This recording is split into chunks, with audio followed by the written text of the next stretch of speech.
Inilah Injil Yesus Kristus menurut Matius. Sekali peristiwa berkatalah Yesus kepada orang banyak dan murid-muridnya. Ahli-ahli Taurat dan orang-orang Farisi telah menduduki kursi Musa. Sebab itu turutilah dan lakukanlah segala sesuatu yang mereka ajarkan kepadamu.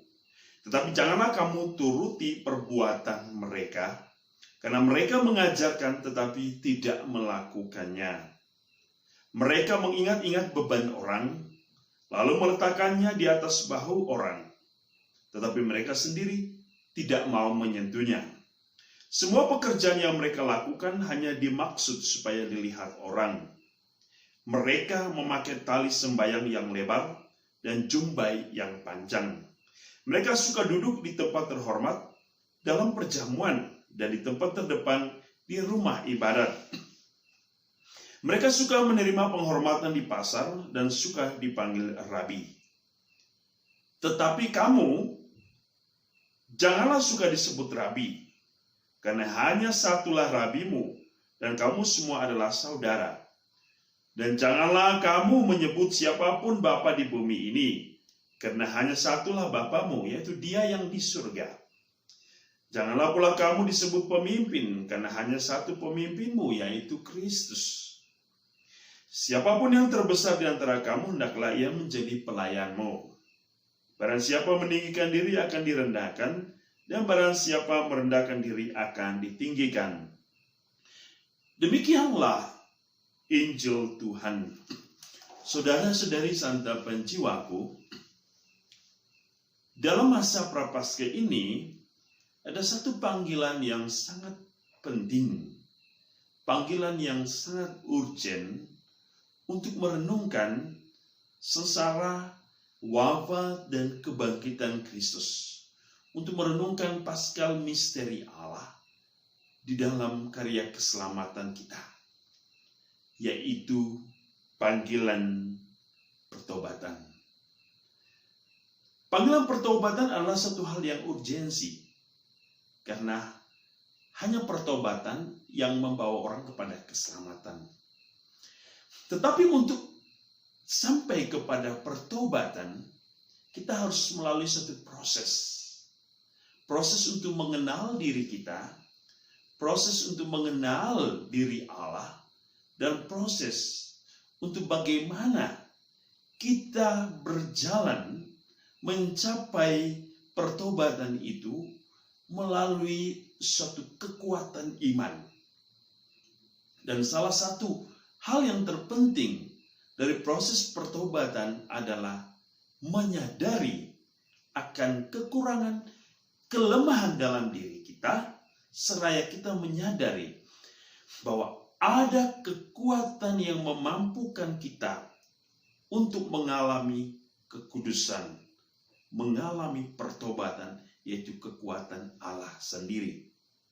Namun untuk mengalami kekuatan Allah, maka kita harus berproses dalam satu sikap yang sangat penting untuk masuk ke dalam pertobatan, yaitu sikap kerendahan hati. Kerendahan hati berarti memandang Allah sebagai Allah yang berkuasa atas hidup kita. Allah yang memiliki kekuatan ilahi. Allah yang memiliki kehakiman akan pertobatan, akan cinta, akan pengampunan dan kebaikan. Dan kita membiarkan proses itu bekerja di dalam diri kita. Dan kita mau mengambil bagian dalam proses itu. Dan akhirnya kita bisa masuk ke dalam pertobatan. Yang kedua, dalam masa Prapaskah ini, apa yang kita bisa lakukan agar kita bisa mencapai satu tingkat popularitas sebagai anak Allah, yaitu pelayanan. Barang siapa yang ingin menjadi yang terbesar, dia harus menjadi seorang pelayan. Pelayan adalah seseorang yang siap untuk diperintah. Seseorang yang siap menerima tanggung jawab. Seseorang yang mempunyai waktu kapan saja ketika sang majikan memerintah. Artinya apa? Ia mempunyai waktu, kekuatan, kesempatan, keahlian, dan kebijaksanaan untuk mewujud nyatakan apa yang dikehendaki oleh Tuhannya. Dan siapakah Tuhan kita dalam hidup ini? Dialah Allah sendiri. Maka tidak ada sesuatu pun yang jauh lebih besar dari Allah. Dan tidak ada satu pun perintah yang jauh lebih indah daripada perintah Allah.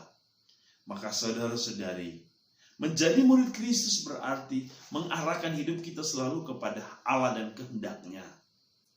Apapun yang kita lakukan di dunia ini hanya satu, untuk kemuliaan Allah. Bukan untuk apa-apa, bukan untuk kemuliaan diri kita sendiri.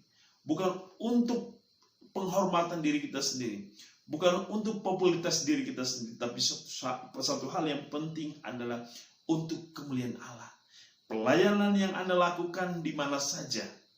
Di luar rumah, di dalam rumah, di gereja, di luar gereja, di kantor, di mana saja tempat Anda melakukan pelayanan. Ingat, bukan untuk mencari kepentingan diri sendiri atau mencari popularitas, tetapi untuk kemuliaan Allah dan untuk kebahagiaan, kesejahteraan, dan kedamaian serta kebahagiaan sesama. Itulah hal yang terpenting dalam hidup kita. Bahwa hidup kita bukan bagi diri kita sendiri, tapi bagi sesama. Maka untuk mengalami satu kebaikan, untuk mengalami satu kebesaran di dalam diri Allah, maka kita harus mau berbagi hidup kita dalam semangat pelayanan dan berbagi hidup kita dalam menjunjung tinggi kehendak Allah dalam hidup ini, sehingga apapun yang Allah kehendaki akan terwujud dalam diri kita. Dan semoga selama masa Prapaskah ini kita benar-benar mewujudkan panggilan Tuhan untuk melayani sesama, teristimewa bagi mereka yang sangat membutuhkan kehadiran kita. Tuhan selalu memberkati.